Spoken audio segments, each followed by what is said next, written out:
Welcome to the Turning Lemons into Lemonade podcast. Each week, your host, Amy Mewborn, business strategist and advisor, will bring you the stories of how successful women entrepreneurs turn their tragedies into triumphs to create the businesses that are changing the world today. And now, your host, Amy Mewborn.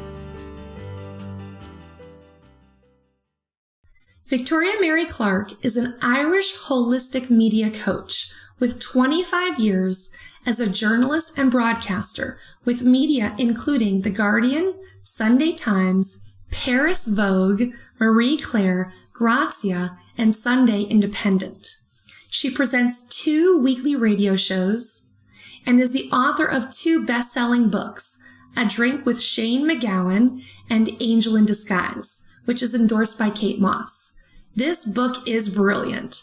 Victoria has had death threats from Kurt Cobain, has appeared on television numerous times, and stars in That Woman's Got Me Drinking, directed by and featuring Johnny Depp. So today, our episode is with Victoria Mary Clark. Thank you so much for being here. Tell us, Victoria, how you got started in your business. Hi, Amy, and thank you for having me, because you know something? This is something that I tell my clients to do all the time, is to go on other people's podcasts. But this is my first one. How on earth have you been telling your clients to do that and you haven't done it yet? I know, isn't that terrible? So now I know how they feel.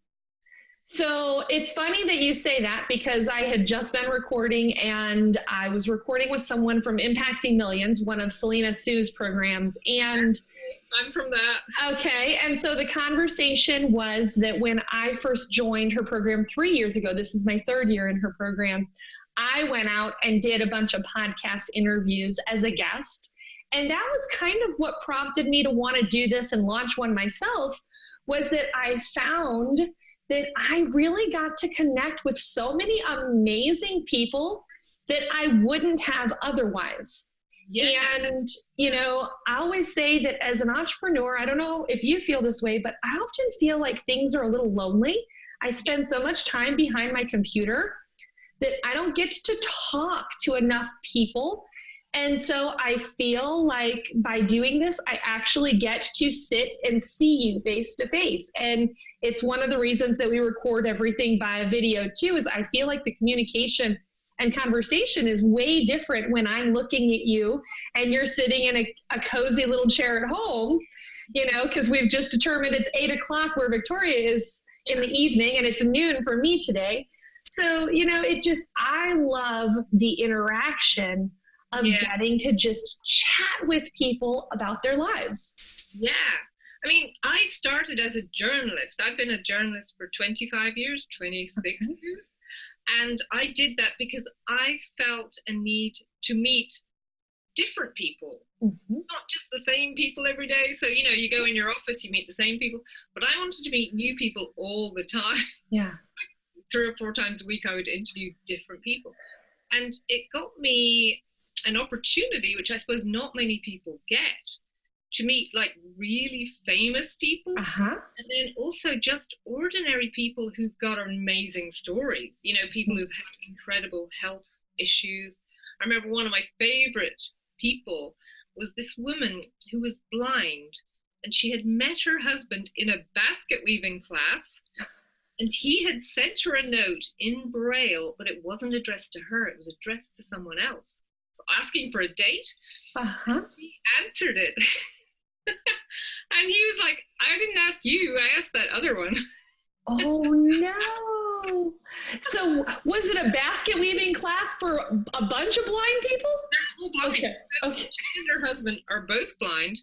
And when I interviewed them, I could see their wedding photograph on the wall, and I realized they'd never seen it.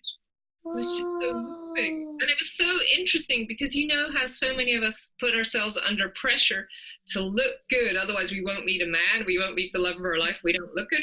Imagine if you don't ever even see him. And you never see him. So that was just one thing that blew me away. And I had another guy, like I went through a period of severe depression. It was so bad that I couldn't get out of bed for months and months. And I really wanted to kill myself, but I didn't have the nerve. I mean, that was the only thing that stopped me, really, was not having the nerve. And I was writing at the time for the Sunday Independent, which is our big Sunday paper here. Uh-huh. And the health editor sent me to meet a guy who had recently lost the use of his legs. And he said that he spent about 3 weeks feeling sorry for himself after the accident. And then he just took up scuba diving. And now he teaches other people scuba diving. So like the stories were just so uplifting and so inspiring that every day almost I would meet someone who made me feel better about life, until eventually I was able to get out of bed. You know, I think it's really the thing that saved me, was people's stories. Those are those things that really put everything into perspective. Yeah. You know, one of the reasons I launched this podcast and I named it the way I did was it's turning lemons into lemonade. And I really felt like, you know, we spend so much time making sure that we look good before we go on camera, or that we're only putting the best stuff out on social media, and we're making everything look like we have these perfect lives. Which we And, you know, we all have our internal struggles too. And I always say that when I was actually earning the most in revenue in my business is actually when I was the most unhappy, because I was working myself into the ground. I built this huge team and I felt this tremendous amount of responsibility for all of these people and their families, you know, and all those things. And those are the things that we're internalizing and we don't tell people about. Yeah. And that's kind of what this was about, is us showing up and just being real and saying there are days that I really would rather just stay in bed and hide under the covers because it's not always good. Yeah. And I think it's really important for people who are sharing their stories in the media to be aware that this is not a place to share your perfect life. Mm-hmm. It's a place to share everything, to share the ups and downs, to share the stuff that went totally wrong, but also the stuff that you learned from. I think that's the big one for me, is to learn from. So tell me, what is your... That's your question, didn't So that's okay. So, well, I didn't really ask because we were just chatting and just kind of talking about how we all kind of came into this moment today. So tell me, how did you get started in your business? What is your business and how did you get started there? So I media coach people now. Okay. So for the time that I spent interviewing people for newspapers and magazines, I noticed that only the really famous ones were very comfortable with it. They were very rehearsed. And, you know, sometimes that even gets kind of dull. You know, Paulo Coelho was my biggest disappointment because he just didn't seem engaged. He didn't seem interested. It was like he was just telling me the same story that he told everyone else. So I really wanted to help people to tell their stories, but to not just tell them in a way that's like learned off by heart, but actually coming from the heart in the moment, being completely present. And not just that, but I really wanted to help them to be their best selves, like to align with their soul's energy and their soul's vibration, so that they were coming from the heart and sharing their energy as much as their story. Yeah. So that's what I do. I'm a holistic media coach.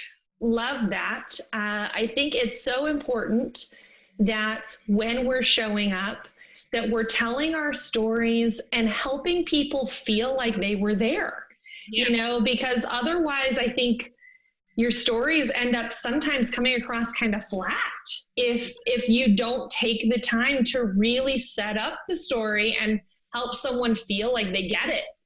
Yeah. They can relate to you.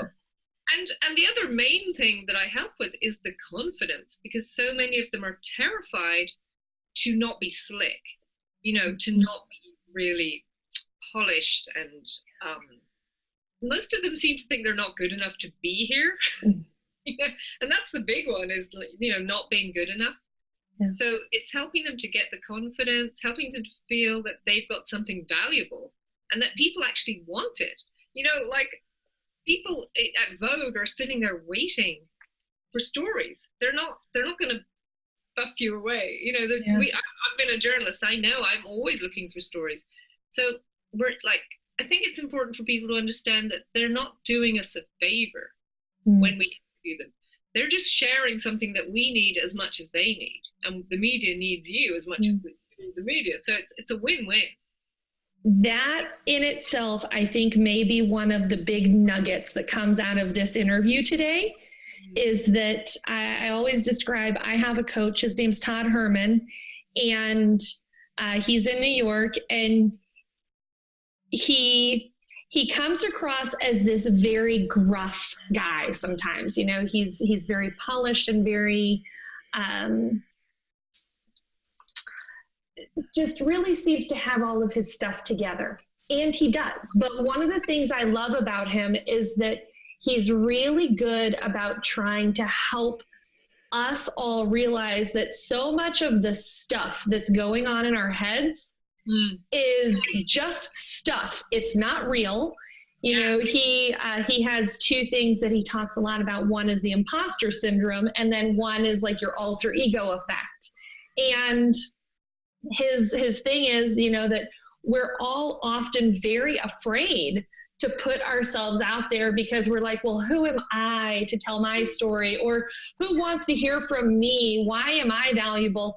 But that's just it, is we're all on this planet to help each other. Yeah. And we either can go it alone and it can take longer, or we can figure out how to help each other and make it all better. And I love that he says that. So that one nugget right there, that if you want media, that the media is looking for your story just as much as you're looking to put it out there. Yeah, and the other thing that's important for people to know about the media is that most of us are actually very nice. We're actually very compassionate, nice, kind people. So obviously the media gets a bad reputation because there are some people, you know, who are tabloid journalists or paparazzi or kind of nasty, but they're not interested in small business people. They're interested in Donald Trump or whoever. So you're not going to get a hard time. We want to help you, and we're not going to judge you and criticize you. You know, we're not going to put you down. Sure. You don't have to be perfect. You really don't. So for me, one of my biggest fears is public speaking. And so I always joke about when I was in high school, and the first speech that I had to give in speech class was that I had to give a demo on how to make a peanut butter and jelly sandwich. And you know, we all know how to make a peanut butter and jelly sandwich. That should not have been a hard thing. But I mean, literally, my knees were knocking, my hands were shaking, my voice was cracking, all of those things, because you're just afraid that you're going to show up and you're not going to look good enough, or you're not going to look cool enough. And there's just this tremendous amount of fear that goes through all of our heads. And not too long ago, I just did the Landmark Forum. Oh, yeah. And I don't know if you've ever heard of it or done it, but one of the big takeaways is that really, if you put us all in a room, most of us are afraid of each other. We're afraid, you know, do I look good enough to this person, or am I coming across smart enough to this person? And they're thinking exactly the same thing about us. Yeah, it's true. Yeah. So true. I really, really feel that publicity is personal growth. They can't be separated. You know, we're going to learn to love ourselves more. We're going to learn to accept ourselves more the more we put ourselves out there, because we're going to get feedback. And sometimes, of course, the feedback's not going to be positive. Sure. We then have to take that, and we've got to say, am I going to reject myself because somebody else is rejecting me? Or am I going to love myself more? I'm going to accept myself more. I think that's been my lesson, is, you know, love myself a bit more, enough to stand up for myself if I get trolled or get negative feedback, you know? Like, stand up for your own child. If he or she was getting bullied, you have to stand up for your inner child too, I think. There are so many people that are pretty prolific in the online space that basically talk about the fact that they feel like they finally made it when they had haters, you know, and when people were reading their emails and thought that what they had to say was so important that they needed to write back to say, I totally disagree with everything you just said. So yeah, I love that. Yeah. So, I mean, I find people cry when they come to me. Because it is, they start to realize that it's all in their own heads, that the inner critic is them, and that really when they're comfortable with themselves, they will put themselves out there without any fear. So it really is an inner journey. It's a journey of love. Yeah. That's huge. So tell us, what have been some of the big struggles that you've had in growing your business? Well, I'm not good with numbers. Numbers fry my brain. I'm very creative. I'm very imaginative. I'm also quite impatient and impulsive. So I just like to get to the exciting bit. Yeah. So, I love the work. I love working with people, but I hate doing the figures. I hate doing the admin. I hate technology. So I'm not a detail-orientated person, and I'm not very logical. So I don't think in straight lines, and I don't do things in straight lines. I tend to want to do everything kind of at the same time. Spontaneity. So it's tough. So it's hilarious that you just said that, because the last interview that I just did was with Bree Noble, and her background is that she's an artist who became an accountant. Wow. And then she ended up helping other artists look at their business from a little bit more of a business perspective and a finance perspective, because a lot of times if you're very creative, that's your right brain. Yeah. You maybe don't think quite as, and I'm not going to say logically, but as linearly. Yeah. As someone, like for me, I'm very, very left-brained, and everything has to line up in a spreadsheet. And if it doesn't line up in a spreadsheet in my brain, then I'm going like all weird on my husband and everyone around me. So for me, I like everything to be very, very in line. Where for you, you're very creative and you want things to be a little bit more free-flowing. And obviously we need both. I need you and you need me. You bet. My husband is very much like you. And I always joke that if he had married someone just like him, they would never get anything done. And if I had married someone like me, we would end up with all this work and never any fun or any play, and we would all end up burned out. Yeah. Yeah. I'm one that worries a lot about things, and my life in finance, one of our mottos was that we would always plan for the worst, and if something good happened, we worked it in. Wow. Well, that's great from a finance perspective, wanting to make sure that you don't outlive your assets or whatever. But from a life perspective, as I'm getting a little older, I'm realizing that that's really messed up, because I now walk through my entire life and I'm like, okay, well, the worst thing that could happen is this, and I better prepare for that. And so I'm constantly worrying about the worst thing. Right. And, making sure that I plan for that. And my husband's like, so how often does the worst thing ever happen? And it's less than 1% of the time. Yeah. But, yeah.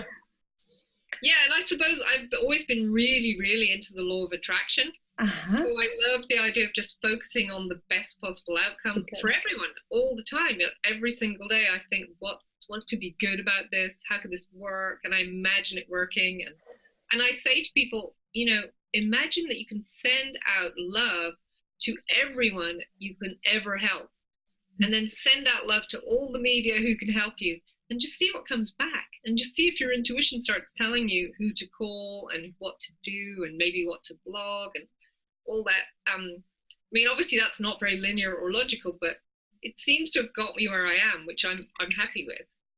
But honestly, that really is, I think, a very good and important way to deal with life. For me, I found meditation not too long ago as an element that has helped me kind of reduce some of my stress.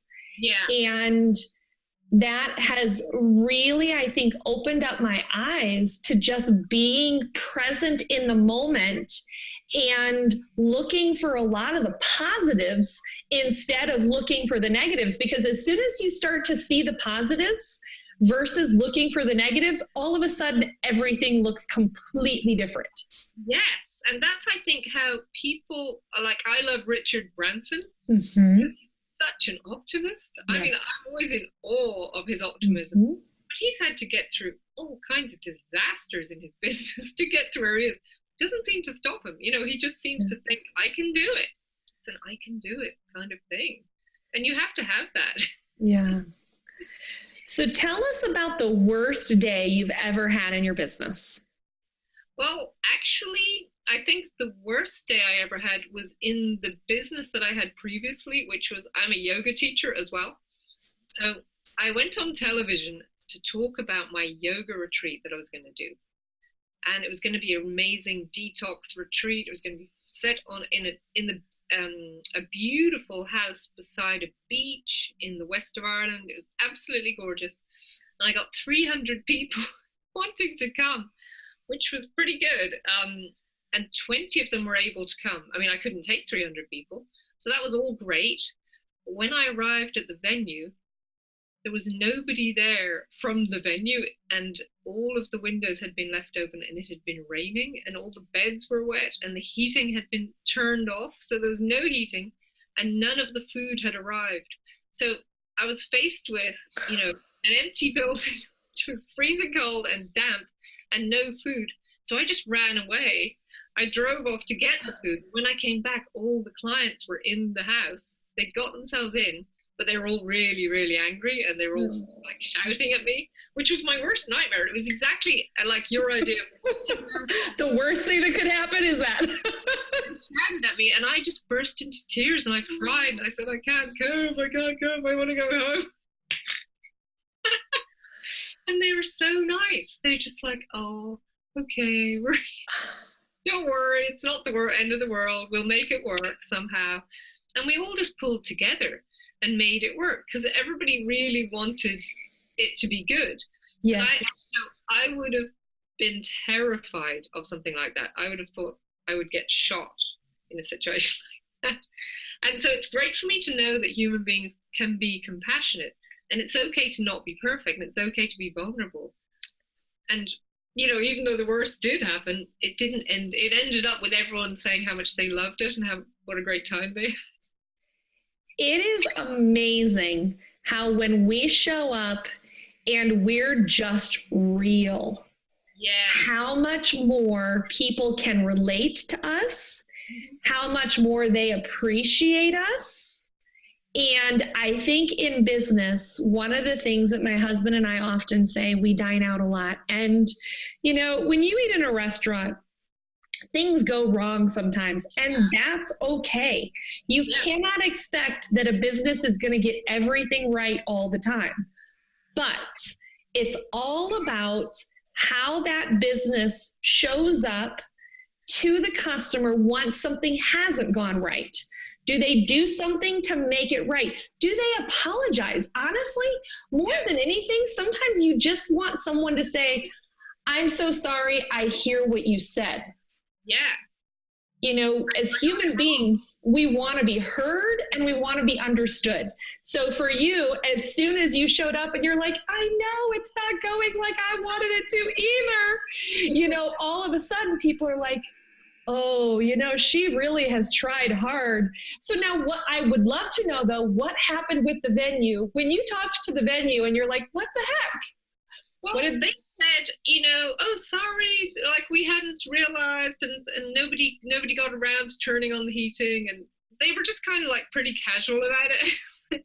So I realized that it's important to get there early and to be able to check that everything is done. So now I make a checklist. Is the heating on? Is there food? Or like I feel like it's made me a better preparer. Like I do prepare now.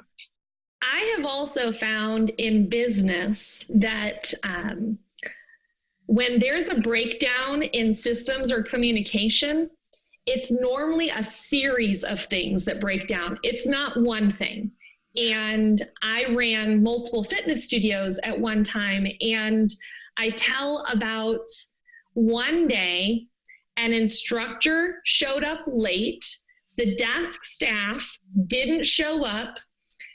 The desk staff was the person that had the key to get everyone in, and we didn't have a backup for how the key was going to get there if that person didn't show up. And so, I always joke that every policy that we ever put into place in our business came about because at least one time we messed something up in regards to that. So we ended up putting a lockbox outside that had keys in them.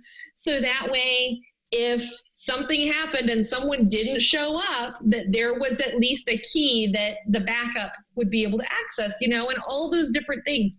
But same thing, we made sure that all of our instructors were there at least 20 minutes in advance prior to the class, and that was written into their contracts, because then we had time to deal with if the air conditioner wouldn't turn on, or I don't know how often, every once in a while, someone had left the stereo on and it had flipped a fuse or a switch or something. So, all of those things happen, and all you can do is just make sure you have systems in place to try to kind of back each other up.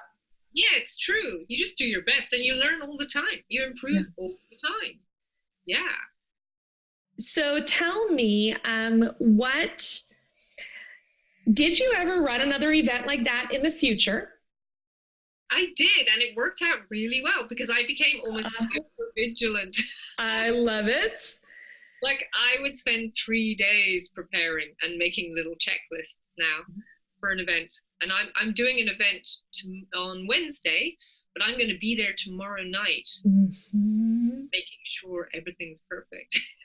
Calling and confirming, reminding, I want to make sure the food's going to show up when it's supposed to, and all those things. Yeah. And that's just it, is the things that end up going wrong in our business are normally the lessons that we've learned the hard way, that we will never make those same mistakes ever, ever, ever again. It is really true, isn't it? Really is. Yeah. So tell me, what is your secret sauce? What do you feel like you bring to your business or to the business world that no one else does just like you? I feel that my secret sauce is probably the angel channeling, because I've been channeling angels for about 20 years now. And I always ask them for guidance for pretty much everything I do, but I also ask them for guidance for my clients. So whether that shows up in the form of just some pointers, some advice, or whether it's an actual live angel channeling, and sometimes I give them a guided angel meditation to just get them into the right energy, so into their heart energy, because it's so easy to get into your head in this line of work, and getting into the media, it's so easy to get into your head. So I feel it's the energy work and the light work and connecting them with that part of themselves. Because it's very easy to just get caught up in, all the obvious logistics of media training, but those are things that anyone can do. Yeah. It's something that's unique, and this is, I think, the most important part. So what would you say some of the top resources you've had in your business to help you grow to where you are today? So apart from the angels, sure, I think having business coaches, because business coaches would be a bit more like you. They would be more practical, and they would say, okay, do you have your systems in place? Have you got your scheduling, which I didn't have?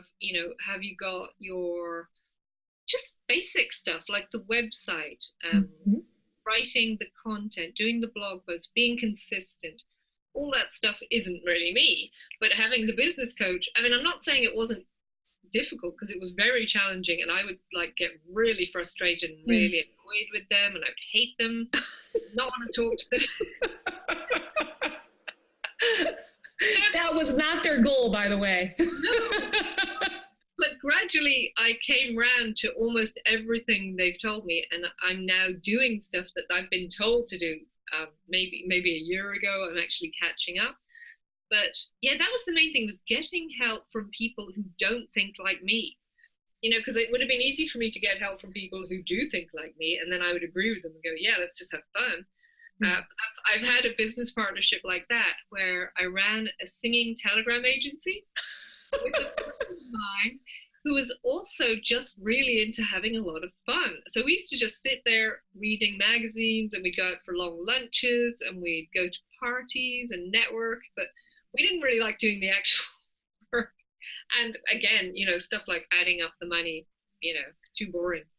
So I think the boring stuff, getting someone to help you to knuckle down and do the boring stuff, for me. Well, and it's not just the boring stuff, it's the stuff that we aren't good at. Yeah. And the stuff that we try to avoid. I had my first ever business coach, was fabulous for me my first year in business, wasn't perfect for me the second year. But one of the things that she kept telling me was, you really, really need to learn to speak from the stage. And I'm like, ooh, I don't want to do that. That's my biggest fear in life. I think I'm going to fight it. I don't think I'm going to do it. And I mean, I kept pushing back.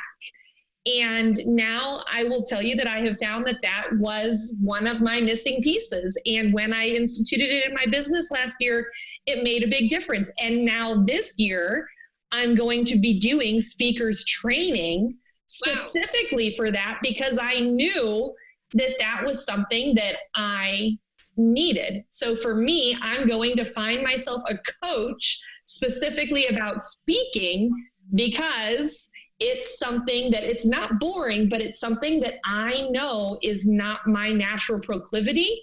Yeah. So I need someone to help me get out of my own way. Yeah.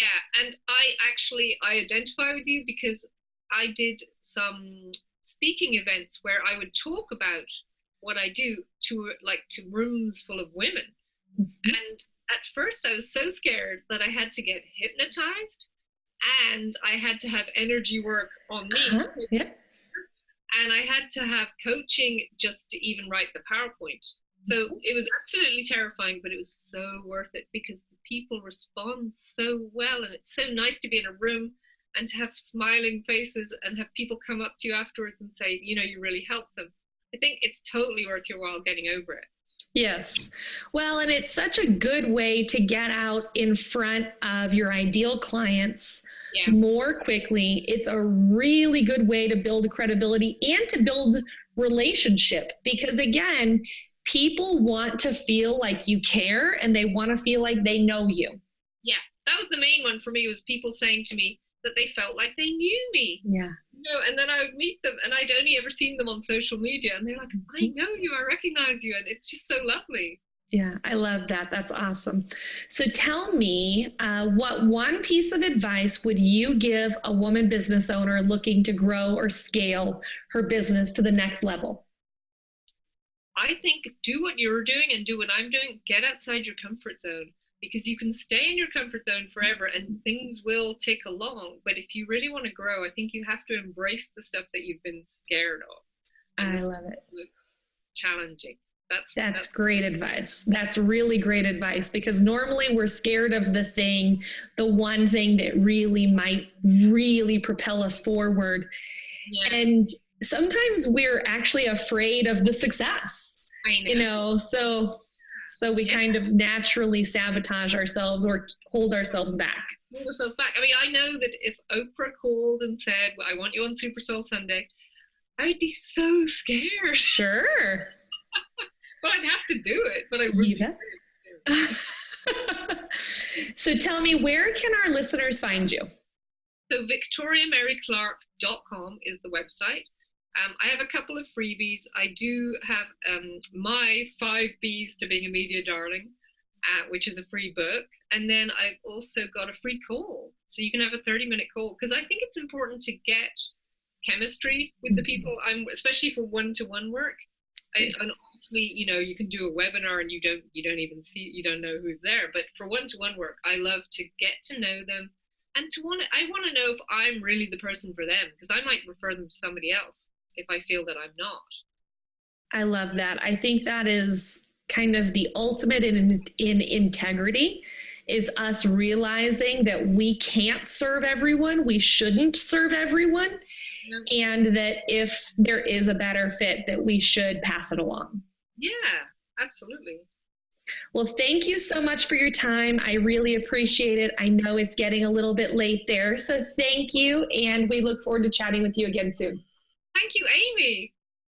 Today we talked about the importance of having publicity and getting out in the community in growing your business. So if you would like our free checklist on how to increase your visibility and publicity in your business, please go to lemonadepodcast.com. Thank you for listening to Turning Lemons into Lemonade, where women go for support and encouragement to hear how other women business owners turn their setbacks into successes to create 6- and 7-figure businesses. We look forward to seeing you next week.